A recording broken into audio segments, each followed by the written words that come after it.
upaya yang tidak pernah lelah dari Pak Jokowi. Beliau makin menguat dengan ketidaksukaannya. Itu apa sih sebenarnya? Ada dua hal itu ya. Menurut saya teori yang paling umum dan itu banyak dipercaya dan mungkin juga orang percaya karena mungkin campur senang gitu. Yaitu munculnya kesadaran untuk melawan upaya-upaya yang tidak pernah lelah dari Pak Jokowi untuk tetap berkuasa. Sehingga yang terakhir ini lalu orang tidak tahan lagi, lalu semua langkah itu menjadi roboh. Begini maksud saya Pak Bambang, Pak Jokowi ini ingin mempertahankan kekuasaan itu sudah lama dan langkah-langkahnya tidak pernah berhenti. Ya, pertama nih mulai dari apel kepala desa itu yang dimotori oleh menteri-menteri agar membuat pernyataan 3 periode.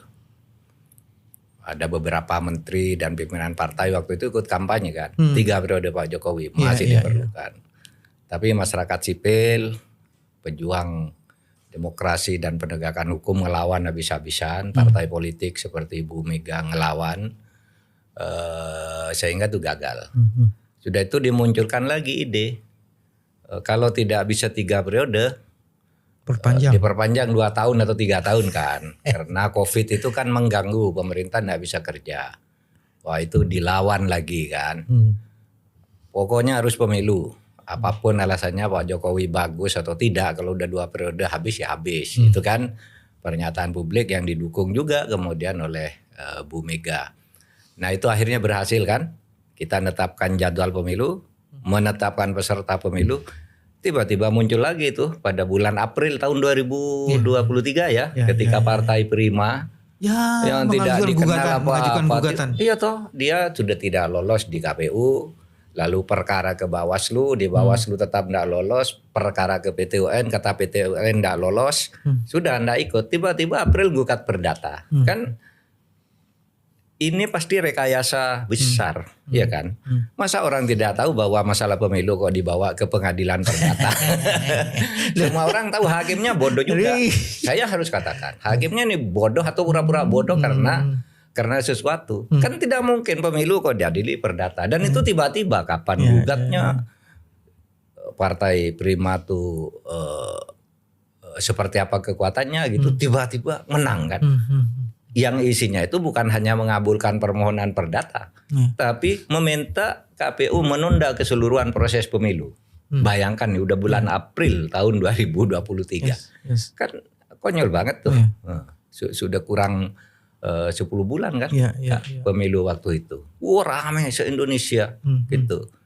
Itu tahap terakhir. Sudah itu kita gagalkan juga, Oke, enggak jadi presiden. Sekarang masuk ke MK. Ya kan, alangkah berikutnya saya MK. Kalau saya enggak dapat anak saya kan gitu kira-kira.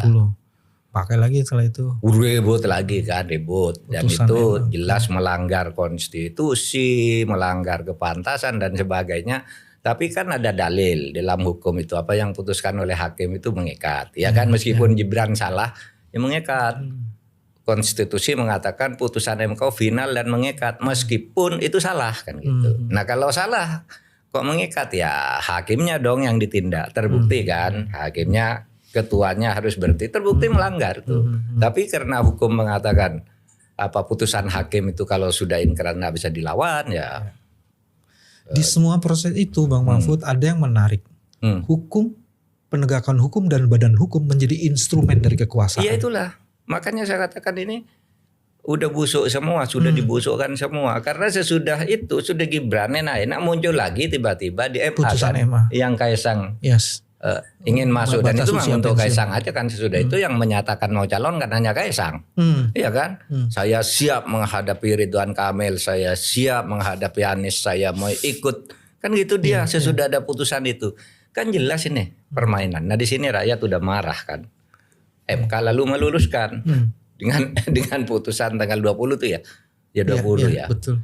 Meluruskan itu enggak benar, Kaisang enggak boleh kira-kira gitu. Menurut konstitusi sudah benar undang-undangnya. Kemudian partai yang dikatakan partai politik peserta pemilu itu punya kursi atau tidak punya kursi sama asal bergabung dalam kesetaraan angka kan gitu.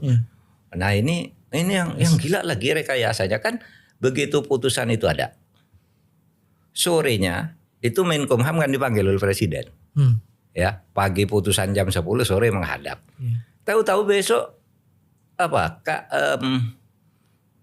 balik.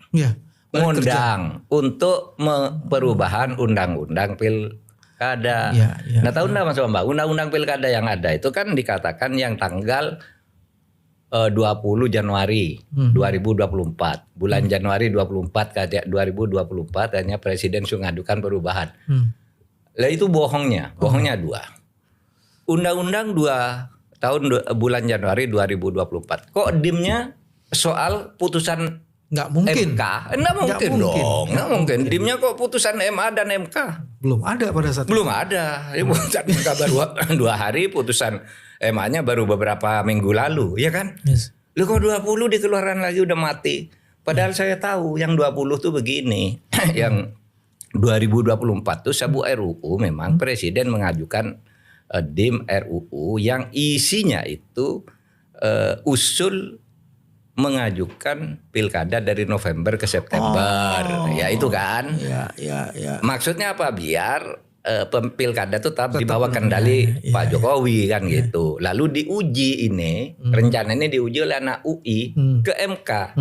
Yang diuji pasalnya itu, pasal bulan November tuh boleh digeser enggak boleh kata boleh. MK mengatakan tidak boleh. Enggak boleh. Lalu RUU ini kan masuk kotak dah. Tiba-tiba dikeluarkan sekarang. Nah, tentu kita boleh curiga dong. Wah ini kemarin Menkumham dipanggil, ya kan? Dan ketika di DPR Menkumham Pak duduk aja bilang kalau DPR begitu ya kita setuju lah gitu jawabannya. Nggak ada pembahasan apa-apa seperti ini. Nah itu satu. Oleh sebab itu ini harus bisa dianggap keberhasilan perjuangan kita di satu segi ya. Tapi juga harus hati-hati karena seperti kata Mas Bambang tadi, ini masif sekali kan masyarakat. Kesadaran muncul di mana-mana. Nah, meskipun kemungkinannya tidak besar, masyarakat harus hati-hati juga mengukur ini. Yang penting, menurut saya sudah ada kesadaran itu dan Pak Jokowi, ya kita antar berhenti, gitu. Jangan sampai dalam waktu pendek itu dengan alasan rakyat kok ribut terus lalu, misalnya mengeluarkan hukum darurat dengan dekret, ya kan? Peralihan pemerintahan ditunda karena rakyat ribut, itu bisa saja meskipun sangat kecil kemungkinannya, kecil.